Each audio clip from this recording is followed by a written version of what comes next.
Inilah bahayanya gagal bayar pinjaman online, terutama untuk teman-teman yang galbay sendirian. Ya, apalagi tidak paham dengan resiko-resiko pinjol itu sendiri. Ya, nyawa kalian yang akan terancam. Oke, simak video ini sampai habis. Assalamualaikum warahmatullahi wabarakatuh. Kembali bersama saya di sini. Apa kabar kalian semua? Semoga dalam keadaan sehat dan selalu dimudahkan rezekinya. Di video kali ini saya akan membahas bahayanya gagal bayar pinjol karena nyawa kalian yang akan menjadi taruhannya. Ya, ini mungkin untuk nasabah yang memang baru mau galbay dan tidak paham tentang masalah pinjol itu sendiri. Ya. Oke, sebelum itu yang baru bergabung, bantu channel untuk berkembang dengan cara klik tombol subscribe yang ada di bawah dan juga bunyikan notifikasi loncengnya supaya saat upload video terbaru kalian mendapatkan pemberitahuannya. Dan untuk teman-teman yang memang punya permasalahan pinjol yang gali lubang tutup lubang, sebaiknya konsultasikan masalah Anda segera. Jangan sampai kalian gagal bayar tapi salah langkah. Ya, jadi konsultasi aja ke WA yang ada di bio profil supaya teman-teman bisa dibantu, didampingin saat gagal bayar supaya tidak ada bahayanya. Tapi jika kalian galbay sendiri mungkin potensinya berbahaya, apalagi kalian yang memang tidak tahu apa-apa, kecuali memang yang sudah paham tentang masalah pinjol ini. Ya. Oke, kita lanjut membahas topik kali ini. Di sini kenapa gagal bayar pinjol itu bahaya? Karena di sini banyak sekali kasus yang memang ada di dunia pinjol yang terjebak pinjol sampai kehilangan nyawanya.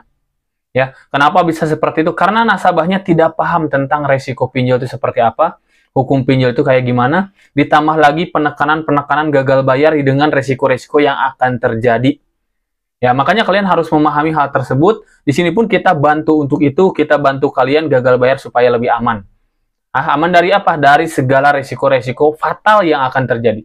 Ya, salah satu contohnya bisa kehilangan nyawa itu seperti apa? Nih, ada salah satu berita yang memang harus kalian ketahui. Kita terjebak pinjol, nasabah yang terjebak pinjol itu bisa sampai kehilangan nyawanya itu kasusnya karena ada yang sampai bunuh diri. Ada yang sampai bundir. Ya, karena terjebak di pinjaman online. Ya, seperti apa nih? Ini kasus beritanya saya akan tampilkan di sini layar. Seorang pegawai farmasi salah satu rumah sakit di Jember, Jawa Timur nekat mengakhiri hidupnya dengan gantung diri. Aksi nekat itu diduga dilakukan karena terjerat pinjaman online. Suasana duka terlihat di rumah Esti Retno Palupi, warga Desa Balung Lor, Kecamatan Balung, Kabupaten Jember pada Sabtu siang. Keluarga dan tetangga bersiap menggelar upacara pemakaman jenazah wanita muda berusia 23 tahun di tempat pemakaman umum. Korban merupakan staf farmasi di salah satu rumah sakit milik pemerintah. Ia ditemukan tak bernyawa di rumahnya pada Jumat kemarin dengan cara gantung diri. Kalau kejadian persis saya kurang paham, Mas. Soalnya saya dengar minta tolong, saya lari langsung. Lari ke banyak orang. Orang nggak ada yang menangani, Mas. Jadi langsung saya putus saja itu talinya. Yang minta tolong itu siapa, Mas? Ibunya. Manggil-manggil namanya itu, Mas. Banyak orang nggak ada yang berani motongin. Jadi langsung saya potong, saya harus lari, Mas. Lari manggil saudaranya. Dari hasil pemeriksaan awal, diduga korban nekat bunuh diri karena terjerat hutang pinjaman online. Dugaan itu diperkuat dengan surat yang ditulis korban. Dalam surat itu, korban mengaku malu dan terbebani hutang pinjaman online. Polisi juga menemukan beberapa aplikasi pinjaman online di telepon seluler milik korban. Di TKP kami temukan secari kertas yang bertuliskan permohonan maaf kepada ibunya. Kemudian yang kedua itu pesannya adalah tetap menyekolahkan adiknya. Dan yang disampaikan selanjutnya oleh si korban ini adalah yang bersangkutan merasa malu dan terbebani karena banyak hutang. Kemudian kami cek lagi di HP yang bersangkutan dan kami temukan ada beberapa aplikasi pinjaman online.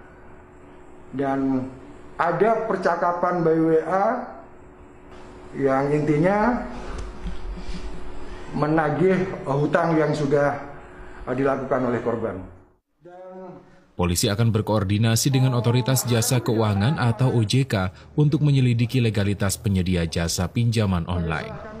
Nah, itu dia teman-teman. Jadi kalian jangan sampai ibaratnya tidak memahami tentang resiko pinjol. Inilah yang kita harus hindari, yaitu melakukan tindakan-tindakan yang tidak diinginkan karena gagal bayar pinjol. Inilah bahayanya. Tapi kalau memang kalian memahami hal tersebut, kalian apalagi dibantu, didampingin, gagal bayarnya pasti akan ada ibaratnya pemahaman akan aman tentang gagal bayar itu sendiri. Makanya di sini kita bantu kalian supaya kalian memahami hal tersebut, jangan sampai melakukan tindakan-tindakan yang tidak diinginkan. Gagal bayar pinjol itu aman jika kalian memahami tentang resiko-resikonya, apalagi tahu cara penanganannya seperti di dalam pendampingan. Gitu ya. Jadi sekali lagi yang butuh bimbingan, bantuan, silahkan langsung aja konsultasikan masalah Anda. Jangan sampai kalian tidak paham, akhirnya stres, depresi, dan melakukan tindakan-tindakan yang tidak diinginkan. Awas, itu yang harus dihindari ya. Sebaiknya konsultasikan aja, biar kalian dibantu, didampingin, supaya aman untuk galbay. Oke? Mungkin sedikit informasinya, mudah-mudahan bermanfaat. Saya pamit. Assalamualaikum warahmatullahi wabarakatuh.